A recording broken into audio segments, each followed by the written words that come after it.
Good morning students. आज हम राष्ट्रीय त्यौहार ए पार्ट देखने वाले हैं। देखिए, 15 अगस्त और 26 जनवरी हमारे राष्ट्रीय त्यौहार हैं। हम प्रतिवर्ष इन्हें बड़े उत्साह से मनाते हैं। इस पार्ट में वार्तालाप के रूप में इन राष्ट्रीय त्यौहारों के बारे में बताया गया है। हमारे देश को आज़ादी अनेक वीरों के बड़े संघर्ष और बलिदान से मिली है। हमें इसकी रक्षा करनी चाहिए।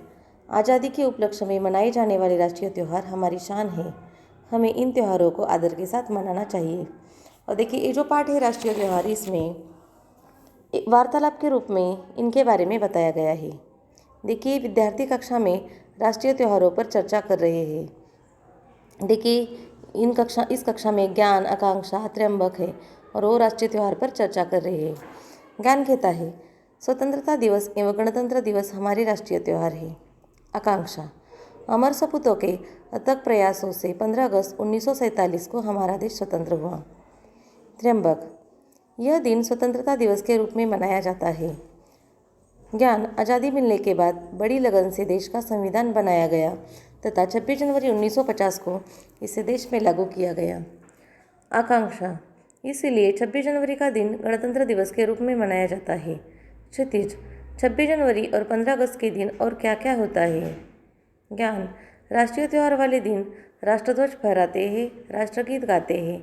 राज्य, जिला, शहर, गांव तथा विद्यालयों में इन त्योहारों को धूमधाम से मनाते हैं। प्रभात फेरियां निकालते हैं। जगह जगह सजावट और रोशनी की जाती है। क्षितिज, यह आज़ादी बड़े संघर्षों के बाद मिली है। हमें इसकी रक्षा करनी चाहिए। त्र्यंबक, हाँ, हमें स्वतंत्रता सेनानियों के बलिदान को सदैव याद रखना होगा।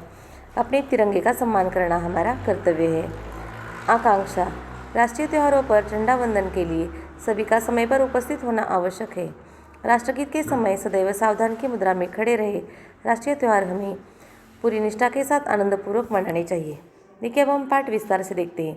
देखिए, कक्षा में ज्ञान, आकांक्षा और त्र्यंबक इस पर बातचीत कर रहे हैं कि ज्ञान कहता है कि स्वतंत्रता दिवस एवं गणतंत्र दिवस हमारे राष्ट्रीय त्यौहार है। देखिए बच्चों, 15 अगस्त को स्वतंत्रता दिवस कहते हैं और 26 जनवरी को गणतंत्र दिवस कहते हैं और हम उन्हें राष्ट्रीय त्यौहार मानते हैं और ये राष्ट्रीय त्यौहार है। तब आकांक्षा कहती है कि अमर सपूतों के अथक प्रयासों से 15 अगस्त 1947 को हमारा देश स्वतंत्र हुआ। और तब ज्ञान कहता है कि यह दिन स्वतंत्रता दिवस के रूप में मनाया जाता है। देखिए, जब हमारा देश परतंत्र में था तब 15 अगस्त 1947 को हमारा देश स्वतंत्र हुआ और उस दिन से 15 अगस्त राष्ट्रीय त्यौहार के रूप में, स्वतंत्रता दिवस के रूप में मनाया जाता है। तब ज्ञान कहता है कि आज़ादी मिलने के बाद बड़ी लगन से देश का संविधान बनाया गया तथा 26 जनवरी को 1950 को इसे देश में लागू किया गया। और 26 जनवरी को देश का संविधान बनाया जाने के बाद 26 जनवरी को इसे देश में लागू किया गया और तब से 26 जनवरी गणतंत्र दिवस के रूप में मनाया जाता है। तब क्षितिज कहता है कि 26 जनवरी और 15 अगस्त के दिन और क्या क्या होता है। देखिए, यहाँ पर ये वार्तालाप कह रहे हैं और एक दूसरे से बातें करके इनके बारे में जानकारी ले रहे हैं। तब ज्ञान कहता है कि राष्ट्रीय त्यौहार वाले दिन राष्ट्रध्वज फहराते हैं, राष्ट्रगीत गाते हैं। तब राज्य, जिला, शहर, गांव तथा विद्यालयों में इन त्योहारों को धूमधाम से मनाते हैं। प्रभात फेरियां निकालते हैं। जगह जगह सजावट और रोशनी की जाती है। इस प्रकार राष्ट्रीय त्यौहार मनाया जाता है। तब क्षितिज कहता है कि यह आज़ादी बड़े संघर्षों के बाद मिली है। हमें इसकी रक्षा करनी चाहिए। यानी ये जो आज़ादी है हमें बड़े संघर्षों से मिली है। देखिए, हमारी कविता भी हुई ना, ये आज़ादी नहीं मिली है हमें किसी से भीख में, सीखा हम लोगों ने कुछ तो प्राणार्पण की सीख में। देखिए, यानी ये जो आज़ादी है ये हमें बड़े संघर्षों के बाद मिली है, तो इसकी रक्षा करना हमारा कर्तव्य है।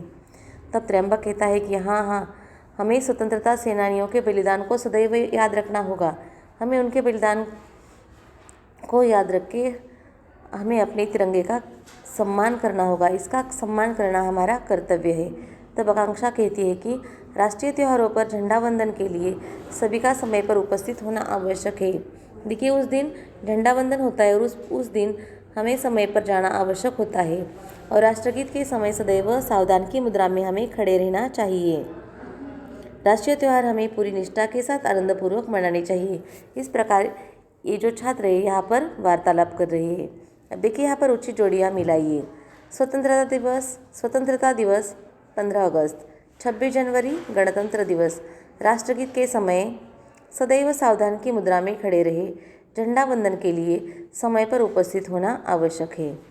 देखिए, यानी इस पाठ के माध्यम से हमें राष्ट्रीय त्योहारों के बारे में जानकारी मिली और हमें ये याद रखना चाहिए कि हमारे देश को ये आज़ादी अनेक वीरों के बड़े संघर्ष और बलिदान से मिली है। हमें इसकी रक्षा करनी चाहिए। आज़ादी के उपलक्ष्य में मनाए जाने वाले ये जो राष्ट्रीय त्यौहार है, ये हमारी शान है। हमें इन त्योहारों को आदर के साथ मनाना चाहिए।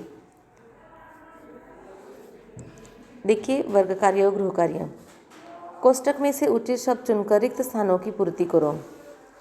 1. स्वतंत्रता के लिए देश के अमर सपूतों ने अथक प्रयास किए। 2. 15 अगस्त को स्वतंत्रता दिवस मनाया जाता है। 3. आज़ादी मिलने के बाद देश का संविधान बनाया गया। 4. 26 जनवरी को गणतंत्र दिवस मनाया जाता है। 5. यह आज़ादी बड़े संघर्षों के बाद मिली है। 6. अपने तिरंगे का सम्मान करना हमारा कर्तव्य है। प्रश्न क्रमांक 2. दिए गए पर्यायों में से सही उत्तर चुनकर लिखो। अमर सपूतों के प्रयासों से हमारा संविधान बना है, या तिरंगा झंडा बनकर तैयार हुआ, या हमारा देश स्वतंत्र हुआ है। हमारा देश स्वतंत्र हुआ है। 2. राष्ट्रीय त्यौहार वाले दिन क्या करते हैं? घरों में पकवान बनाते हैं, राष्ट्रध्वज फहराते हैं, या दरवाजे पर तोरण बांधते हैं? तो राष्ट्रध्वज फहराते हैं। प्रश्न क्रमांक 3. सही विधान के सामने सही का और गलत के सामने गलत का चिन्ह लगाओ। 15 अगस्त 1947 को हमारा देश स्वतंत्र हुआ। सही। 2. गणतंत्र दिवस 26 जनवरी को मनाया जाता है। सही। 3. हमें आज़ादी बड़ी आसानी से मिली है। गलत। 4. राष्ट्रीय त्यौहार केवल शहरों में मनाए जाते हैं। गलत। 5. राष्ट्रीय त्योहारों पर तिरंगा फहराया जाता है। सही। 6. तिरंगे झंडे में 4 रंग होते हैं। गलत। अब निम्नलिखित प्रश्नों के उत्तर एक एक वाक्य में लिखो। 1. कौन कौन से दिवस हमारे राष्ट्रीय त्यौहार है? उत्तर: स्वतंत्रता दिवस और गणतंत्र दिवस हमारे राष्ट्रीय त्यौहार है। 2. हमारा देश कब स्वतंत्र हुआ? उत्तर: 15 अगस्त 1947 को हमारा देश स्वतंत्र हुआ। 3. 26 जनवरी का दिन किस रूप में मनाया जाता है? उत्तर: 26 जनवरी का दिन गणतंत्र दिवस के रूप में मनाया जाता है। 4. हमें किनके बलिदान को सदैव याद रखना होगा? उत्तर: हमें स्वतंत्रता सेनानियों के बलिदान को सदैव याद रखना होगा।